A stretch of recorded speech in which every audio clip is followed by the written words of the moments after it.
Sa vie a changé le vendredi 10 février quand la voiture conduite par l'humoriste Pierre Palmade, testée positive à la cocaïne après le drame, a percuté celle dans laquelle elle se trouvait avec son beau-frère et le fils de ce dernier, âgé de 6 ans.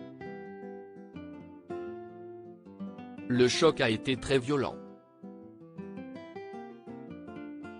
La jeune femme âgée de 27 ans, enceinte de 6 mois au moment du drame, a perdu son bébé, une petite fille qui devait naître en mai, après avoir subi une césarienne en urgence. Elle essayait d'avoir ce bébé depuis plusieurs années avec son mari. Après plusieurs fécondations in vitro sans succès, le couple avait enfin reçu une bonne nouvelle.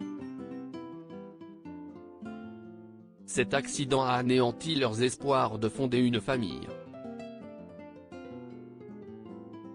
Légère éclaircie depuis ce 10 février, la jeune femme, grièvement blessée lors du choc, a enfin pu quitter l'hôpital ce mardi 21 février, d'après une information de BFM Télévision.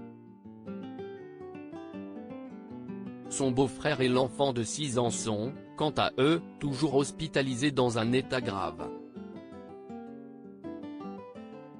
Pierre Palmade, Muriel Robin, Michel Larocque, Véronique Sanson. Les femmes de sa vie. Le père de famille plongé dans un coma artificiel. Le père du petit garçon qui conduisait la voiture percutée de plein fouet par celle de Pierre Palmade est plongé dans un coma artificiel depuis le drame, après avoir été opéré 6 fois. Dans l'émission 7 à 8 dimanche 19 février, l'un de ses frères a expliqué que lorsqu'il a été opéré, après l'accident, il avait des trous dans l'aorte et que ses organes s'étaient déplacés. Si les médecins ont essayé de le réveiller, ils l'ont rendormi tant la douleur était insupportable pour lui. Pour montrer les dégâts énormes causés par ce drame, la famille avait partagé une photo bouleversante de l'homme de 40 ans sur son lit d'hôpital.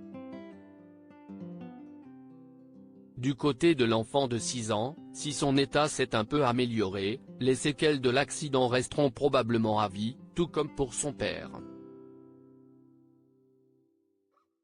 Il est toujours sous le choc.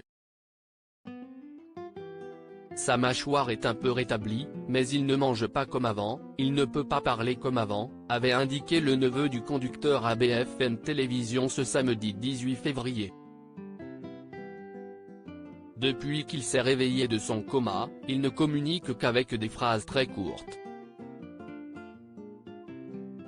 Quant à Pierre Palmade, il a été placé sous contrôle judiciaire et assigné à résidence, avec un bracelet électronique, à l'hôpital Paul Brousse de Villejuif. Article écrit en collaboration avec 6 médias Crédit Photo, 6 PO Sipa.